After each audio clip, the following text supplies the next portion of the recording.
सो hi everyone, स्वागत है फिर से आप सभी के आपके अपने चैनल सरकारी अपडेट पॉइंट में। दोस्तों, एकलव्य मॉडल रेसिडेंशियल स्कूल में गेस्ट शिक्षकों की भर्ती निकल करके आ चुकी है। जहां पे बात करें फ्रेंड्स, तो अगर आपने केवल यहां पे अगर आपने ग्रेजुएशन भी पास किया है तो भी आप इस फॉर्म के लिए अप्लाई कर सकते हैं। अगर आपने बीएड या फिर सीटेट नहीं भी क्वालिफाई किया है तो भी आपको यहाँ पे शिक्षक बनने का सुनहरा अवसर यहाँ पे मिल रहा है, क्योंकि एनसीईटीएस के जो नए यहाँ पे रूल एंड रेगुलेशंस आए हैं उसके अकॉर्डिंग में जिसने बीएड एंड सीटेट नहीं भी क्वालिफाई किया है उसको भी यहाँ पे फॉर्म भरने का मौका मिल रहा है। और साथ ही में बात करें दोस्तों, तो इस भर्ती में आपको किसी भी तरीके का रिटन एग्जामिनेशन वगैरह देखने को नहीं मिलेगा, बल्कि यह पूरी तरीके से आपको बिना परीक्षा वाली आपको यह सीधी भर्ती होने वाली है। एंड फ्रेंड्स, इस भर्ती में जो आपकी सैलरी है अप्रॉक्स 35,000 से ऊपर में ही आपको देखने को मिलती है, और यह आपकी 35,000 आपको प्रति महीने के हिसाब से आपको यहाँ पे प्रोवाइड करवाई जाती है।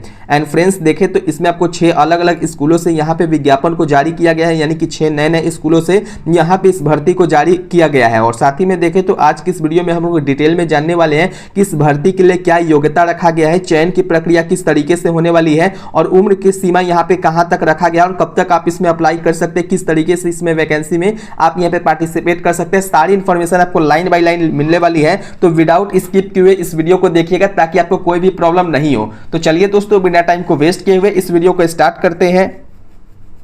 सो फ्रेंड्स, जैसा कि आप सभी लोग स्क्रीन पे देख रहे होंगे, सबसे पहले देखें तो ये ऑफिशियल नोटिफिकेशन का पीडीएफ है, जिसके ऊपर में आपको डायरेक्टली यहाँ पे बहाली का यहाँ पे आपको दिखने वाली है। जिसमें बात करें फ्रेंड्स, तो आपको यहाँ पे किस सब्जेक्ट में कितनी वैकेंसी आई है, उससे पहले आप लोगों के लिए यह जानना जरूरी है कि क्या इसमें क्वालिफिकेशंस वगैरह है और क्या यहाँ पे अप्लाई कर सकते हैं या फिर नहीं अप्लाई कर सकते। तो जैसा कि आप सभी लोगों को पता है कि जो नए एनसीईटीएस के जो द्वारा जो न्यू रूल एंड रेगुलेशंस को निकाला गया है उसके अकॉर्डिंग में यहाँ पे अगर अपने पद नाम, जैसे कि आप यहाँ पे देखेंगे तो गेस्ट टीचर की यह वैकेंसी है, जिसमें आपको पोस्ट ग्रेजुएट टीचर यानी कि पीजीटी के लिए फुल यहाँ पे टाइम इंगेजमेंट के लिए आपको यहाँ बताया गया है। जिसमें अगर आप एनईएसटीएस के द्वारा अगर निर्धारित पूर्ण योग्यता अगर करते हैं, यानी कि पूरी आपकी क्वालिफिकेशंस है, तो आपको 35,000 यहाँ पे आपको सैलरी मिलेगी। अगर आप एनईएसटीएस के द्वारा अगर निर्धारित पूर्ण योग्यता को नहीं पार कर पाते हैं, यानी कि आपकी पूरी क्वालिफिकेशंस नहीं है, तो आपको यहाँ पे 31,000 यहाँ पे आपको सैलरी मिलने वाली है। यानी कि अगर आपने बीएड नहीं किया, सीटेट नहीं किया है, तो भी आप इसमें आपको पार्टिसिपेट करने का मौका मिल रहा है। अगर यहां पे आपको चयनित भी किया जा सकता है। एंड फ्रेंड्स, देखें तो आपको जो सेकंड पोस्ट आपको जो गेस्ट टीचर ट्रेनेड ग्रेजुएट टीचर के लिए जो कि टीजीटी के लिए है, तो इसके लिए भी आपको सेम यहां पे कंडीशंस है। अगर आपकी पूरी क्वालिफिकेशंस है तो आपको 33,000 यहां पे आपको सैलरी मिलेगी। अगर पूरी क्वालिफिकेशंस आपकी नहीं है तो 29,000 आपको यहां पे प्रति महीने के हिसाब से आपको यहां पे सैलरी प्रोवाइड करवाई जाएगी। वही काउंसलर की देखें तो काउंसलर के लिए यहां पे 35,400 सैलरी रहेगी, और स्टाफ नर्स फीमेल के लिए भी यहाँ पे वैकेंसी है जो कि 29,200 आपको वैकेंसी रहेगी। तो ऐसे ही करके आपको लगभग 6 अलग अलग स्कूलों में इस वैकेंसी को रिलीज किया गया है, जिसमें आज हम लोग डिटेल में समझने वाले हैं कि इसके लिए क्या क्वालिफिकेशंस वगैरह है, क्या एज लिमिट है, सब कुछ आपको देखने को मिल जाएगी। तो दोस्तों, अगर आपने अभी यहां तक अगर इस वीडियो को वॉच कर लिया है, अगर आपने अभी तक हमारे चैनल सरकारी अपडेट पॉइंट को सब्सक्राइब नहीं किया है, तो सबसे पहले जाकर के चैनल को सब्सक्राइब कर लीजिए, ताकि आपको बहुत ही ज्यादा प्रॉफिट मिलने वाली है आगे चल के। फ्रेंड्स, जैसा कि आप सभी लोग स्क्रीन पे देख रहे हैं, आप क्वालिफिकेशंस वगैरह को ऊपर में देख लेते हैं। तो सबसे पहले देखें तो यहाँ पे जो आपकी क्वालिफिकेशंस है वो क्या रहने वाली है। तो यहाँ पे पीजीटी के लिए जब आप देखेंगे, जो कि रसायन शास्त्र के लिए रसायन, अंग्रेजी, अर्थशास्त्र, इतिहास, भूगोल, राजनीति शास्त्र और जीव विज्ञान और हिंदी, तो इसमें आपको पीजीटी के लिए सब्जेक्ट सब इसकी क्वालिफिकेशंस वगैरह की देखें तो इसमें आपने मान्यता प्राप्त विश्वविद्यालय से संबंधित विषय में अगर स्नाकोत्तर किए हैं, यानी कि पीजी किए हैं, मास्टर डिग्री की है, तो आप इस फॉर्म के लिए अप्लाई कर सकते हैं। अगर बीएड डिग्री है, एकीकृत 4 वर्षीय डिग्री होने पर बीएड की आवश्यकता यहां पे नहीं पड़ेगी। तो ये भी आपको यहां पे मेंशंस कर दिया गया है, तो आप लोगों के ध्यान से आप देख लीजिएगा। सेकंड पोस्ट के ऊपर देखें तो सेकंड जो आपकी पोस्ट है टीजीटी के लिए पोस्ट है, जिसमें अंग्रेजी, गणित, सामाजिक विज्ञान, हिंदी और विज्ञान और संस्कृत के ऊपर में आपको यहाँ पे पोस्ट देखने को मिलती है। फ्रेंड्स, अगर इसकी एसेंशियल क्वालिफिकेशंस के ऊपर देखें तो बताया गया कि ये 4 ईयर यानी कि 4 ईयर का आपने इंटीग्रेटेड कोर्स किया है, डिग्री किया है किसी भी कॉलेज से या फिर एजुकेशन डिपार्टमेंट वगैरह से, तो आप इस पोस्ट के लिए अप्लाई कर सकते हैं। तो किस सब्जेक्ट में, तो जिस सब्जेक्ट में आप टीचिंग करना चाहते हैं तो उसी सब्जेक्ट में आपने यहाँ पे ग्रेजुएशन कंप्लीटली आपकी होनी चाहिए। वैसे नहीं है कि अपने सब्जेक्ट से आपने किया है, हिंदी सब्जेक्ट से आपने ग्रेजुएशन किया है तो आप मैथमेटिक्स सब्जेक्ट के लिए यहाँ पे अप्लाई कर सकते हैं। तो ऐसा नहीं है, सब्जेक्ट का कॉम्बिनेशन होना बहुत ही ज्यादा इंपॉर्टेंट यहाँ पे है। सेकंड देखें तो अगर आपके पास बैचलर या फिर ऑनर्स डिग्री के रूप में कंसर्न सब्जेक्ट में अगर किसी कैंडिडेट ने have to study request subject for at least 2 year में 3 सेमेस्टर के रूप में अगर डिग्री कोर्स किया है तो वो भी यहाँ पे अप्लाई कर पाएंगे। और सेकंड में जो बताया गया है तो बैचलर डिग्री अगर अगर आपने किया है कंसर्न सब्जेक्ट में, the candidate should have the study request to subject in all 3 year, या फिर डिग्री कोर्स ग्रुप में अगर जैसे कि 4 टीजीटी के लिए हिंदी के लिए है तो हिंदी के सब्जेक्ट में इन ऑल यानी कि 3 ईयर का जो कोर्स है तो डिग्री कोर्स में आपने अगर मेन सब्जेक्ट के रूप में लिया है तो आप यहाँ पे अप्लाई कर पाएंगे। सेम यहाँ पे इंग्लिश के लिए भी है, मैथमेटिक्स के लिए भी सेम यहाँ पे बताए गए हैं। सेकेंड नंबर की बात करें फ्रेंड्स तो टीजीटी यहाँ पे आपको ध्यान से जब आप देखेंगे तो टीजीटी के लिए सब बताया गया है। और टीजीटी की साइंस की बात करें तो टीजीटी साइंस में अगर आपने बॉटनी, जूलॉजी और केमिस्ट्री के ऊपर में अगर आपने यहाँ पे किया है तो आप इसमें अप्लाई कर पाएंगे। और ग्रेजुएशन यहाँ पे इंपॉर्टेंट है और विद 50% मार्क्स तो यहाँ पे कंपलसरी है कि 50% मार्क्स आपके पास है तो ही आप इस पोस्ट के लिए अप्लाई कर पाएंगे। अगर 50% से कम अगर आपके पास मार्क्स वगैरह है तो आप इस पोस्ट में अप्लाई नहीं कर पाएंगे।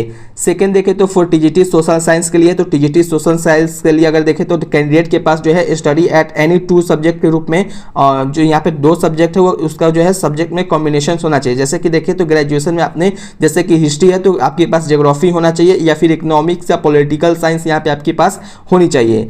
और जो बी नंबर में आपको यहाँ पे जब देखेंगे तो बी नंबर में बताया गया कि geography with history, economics, political science. In other words में अगर कहा जाए तो candidate should have study any 2 subject में अगर होना चाहिए जैसे कि हिस्ट्री, ज्योग्राफी, इकोनॉमिक्स या पॉलिटिकल साइंस वगैरह में, तो आप इस पोस्ट में अप्लाई कर सकते हैं जो कि एसएसटी के लिए होने वाली है। यानी टीजीटी सोशल साइंस स्टडीज के लिए आपको यह वैकेंसी आपकी होने वाली है। संस्कृत के ऊपर में देखें फ्रेंड्स तो संस्कृत के लिए बताया गया कि संस्कृत सब्जेक्ट में आपको इलेक्टिव सब्जेक्ट में 3 ईयर के डिग्री में आपने किया है तो आप इस पोस्ट के लिए अप्लाई कर सकते हैं। बट यहाँ पे आपके सीटेट यहाँ पे क्वालिफाई होना चाहिए और सीटेट का यहाँ पे गाइडलाइंस फॉर्म जो है वो आपको यहाँ पे होना चाहिए। और बीएड यहाँ पे मैंडेटरी बताया गया है तो संस्कृत में आपको यहाँ पे बीएड मैंडेटरी है, जहाँ पे आपको स्टार देखने को मिल जाएगा। तो बीएड में आपको यहाँ पे मैंडेटरी है केवल संस्कृत सब्जेक्ट के लिए। और जो आप दूसरा सब्जेक्ट में देखेंगे तो आपको यहाँ पे बीएड यहाँ पे आपको मैंडेटरी यहाँ पे नहीं दिखाया जाएगा। और जब नेक्स्ट देखेंगे तो पीजीटी आईटी की जो कंप्यूटर साइंस वगैरह है तो उसके लिए वैकेंसी है। फ्रेंड्स अगर इसकी क्वालिफिकेशंस वगैरह की देखें तो इसमें अगर किसी ने मान्यता प्राप्त विश्वविद्यालय या संस्थान से एमएससी किया है कंप्यूटर साइंस या फिर इंफॉर्मेशन टेक्नोलॉजी वगैरह से, या फिर एमसीए किया है तो इस पोस्ट के लिए अप्लाई कर सकते हैं कंप्यूटर साइंस के लिए। या फिर अगर मान्यता प्राप्त विश्वविद्यालय या संस्थान से एमई या फिर एमटेक अगर आपने किया है तो आप कंप्यूटर साइंस के लिए अप्लाई यहाँ पे कर पाएंगे।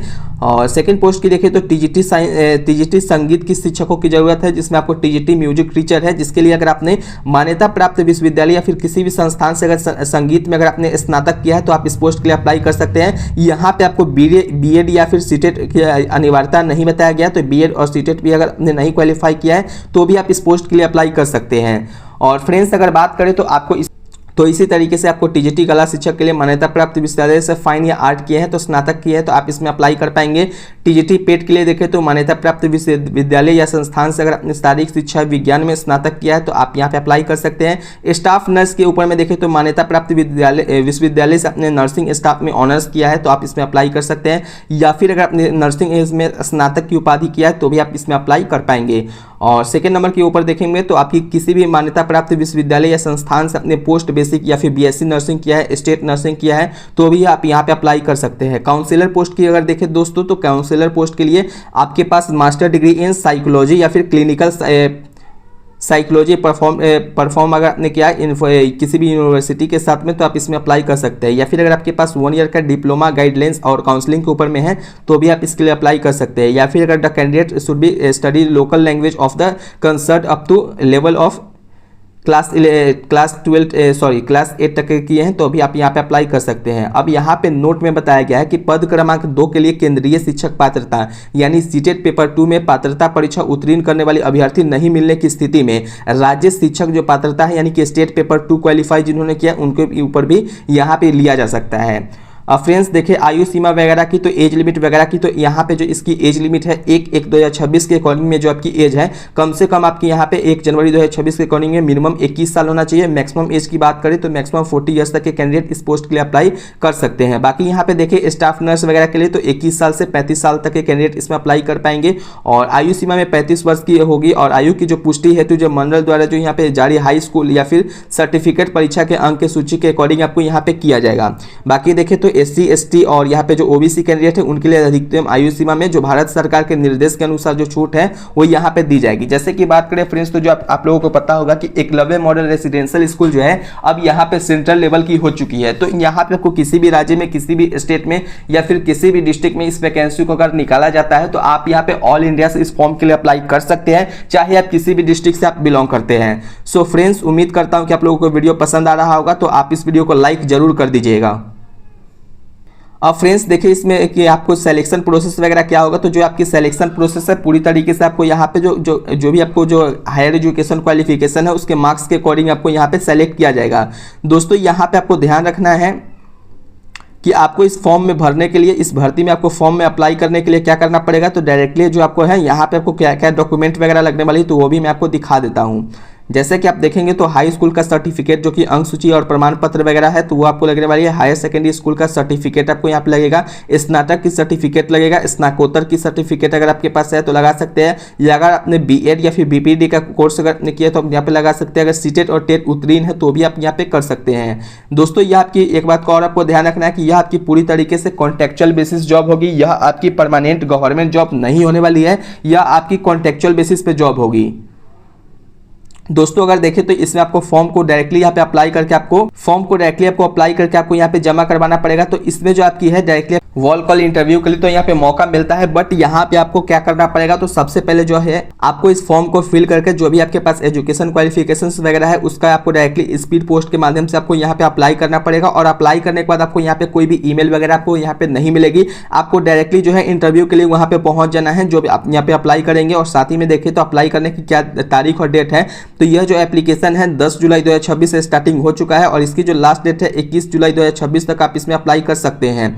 दोस्तों अगर अप्लाई की अगर बात करें तो एकलव्य आदर्श आवासीय विद्यालय सुखरपारा जिला जसलपुर छत्तीसगढ़ की यह आपकी वैकेंसी होगी, जिसमें आपको पंजीकृत जो डाक है उससे आपको डायरेक्टली यहाँ पे जाकर के आप खुद से भी फॉर्म भर सकते हैं या फिर पंजीकृत डाक से भी आप यहाँ पे फॉर्म भर सकते हैं। और टाइमिंग वगैरह की बात करें तो एवॉल्व का जो इंटरव्यू है सुबह 10 बजे से आपको स्टार्टिंग होगी और 23 जुलाई से लेकर के आपको यहाँ पे स्टार्टिंग हो जाएगी, जिसमें आपको 23 जुलाई को जो पीजीटी है रसायन, पीजीटी यहाँ पे इतिहास, पीजीटी हिंदी, टीजीटी और यहाँ पे टीजीटी और पीटी महिला जो स्टाफ नर्स है उसकी यहाँ पे इंटरव्यू होगी। बाकी बात करें तो 24 जुलाई 2026 को जो है पीजीटी जीव विज्ञान जो है यहाँ पे है, पीजीटी यहाँ पे आप देखेंगे इतिहास के लिए, पीजीटी हिंदी वगैरह के लिए, तो ये सब आपको यहाँ पे देखने को मिल जाएगी। तो इसके अकॉर्डिंग आप जाकर के डायरेक्टली जो है जिला पंचायत जसपुरा के सभागार है वहाँ पे जाकर के आपको यहाँ पे इंटरव्यू आपको यहाँ पे देना पड़ेगा। सो फ्रेंड्स उम्मीद करता हूं कि आप लोगों को यह वीडियो पसंद आई होगी। और एक बात का और आपको ध्यान रखना है कि 6 अलग अलग राज्यों में नहीं बल्कि आपको अलग अलग स्कूल में जो आपको वैकेंसी को रिलीज किया गया है, अगर उसको आपको जानना है तो आप डायरेक्टली हमसे व्हाट्सएप पे कांटेक्ट कर सकते हैं, या फिर इस भर्ती से रिलेटेड कोई भी आपको जानकारी चाहिए तो डायरेक्टली आप हमसे व्हाट्सएप पे आकर कॉन्टैक्ट कर सकते हैं, जहां पे मैं आपको पूरी इन्फॉर्मेशन आपको वहां पे प्रोवाइड करवाऊंगा। बट आपको ध्यान रखना है दोस्तों कि चाहे आपको फॉर्म पीडीएफ के लिए हो या फिर आपको इंटरव्यू में जो बार बार क्वेश्चन पूछे जाते हैं उसके ऊपर में भी मैंने समाधान यहाँ पे निकाला है, जो कि बार बार क्वेश्चन को रिपीट किए जाते हैं, तो उसका भी मैंने फॉर्म का जो पीडीएफ के साथ साथ क्वेश्चन का पीडीएफ भी मैंने तैयार कर लिया है। अगर आपको उसको डायरेक्टली अगर लेना है तो आप डायरेक्टली 99 रुपीज में आप ले सकते हैं, जिसका अगर बात करें तो 99 रुपीज में आपको सारी यहाँ पे प्रोवाइड करवा दी जाएगी। अगर आपको कुछ क्वेश्चन वगैरह अगर पूछना है तो व्हाट्सएप पर डायरेक्टली आप आ सकते हैं, बट इसके लिए आपको डायरेक्टली आपको फ्री ऑफ कॉस्ट नहीं होगी, इसके लिए आपको 49 रुपीज पहले पेड करना पड़ेगा, उसके बाद ही मैं आपको कोई भी हेल्प कर पाऊंगा, चाहे वो किसी भी कारण से हो, जैसे कि फॉर्म जमा करने के लिए क्या यहाँ पे एड्रेस वगैरह क्या कुछ भी अगर पर्सनली अगर इन्फॉर्मेशन चाहिए तो आपको वहां से आपको मिल जाएगी। जैसे कि बात करें फ्रेंड्स हमारा व्हाट्सएप नंबर की, तो हमारा व्हाट्सएप नंबर है 7761046831। दोस्तों ये हमारा व्हाट्सएप नंबर है, आप डायरेक्टली कुछ भी इन्फॉर्मेशन वगैरह चाहिए तो आप हमसे व्हाट्सएप पे कांटेक्ट कर सकते हैं, बट इसके लिए आपको पहले 49 रुपीज पेड करना पड़ेगा, उसके बाद ही मैं आपकी कोई भी हेल्प कर पाऊंगा। सो फ्रेंड्स उम्मीद करता हूँ कि यह वीडियो आपको पसंद आई होगी। तो अगर आपको यह वीडियो पसंद आए तो ज़्यादा से ज़्यादा लोगों तक आप इस वीडियो को शेयर कीजिए ताकि उनको भी हेल्प मिल सके। तो चलिए दोस्तों बिना टाइम को वेस्ट किए हुए इस वीडियो को यहीं पे एंड करते हैं। अगर आपको यहाँ पे 6 अलग अलग राज्यों की वीडियो अगर आपको जाननी है, 6 अलग अलग राज्यों के अगर भर्ती के बारे में जानना है तो डायरेक्टली आप व्हाट्सएप पे कॉन्टैक्ट कर सकते हैं, वहाँ पे आपको इन्फॉर्मेशन मिल जाएगी। तो चलिए दोस्तों बिना टाइम को वेस्ट किए हुए इस वीडियो को यहीं पे एंड करते हैं। तब तक के लिए जय हिंद, जय बिहार, वंदे मातरम, धन्यवाद दोस्तों।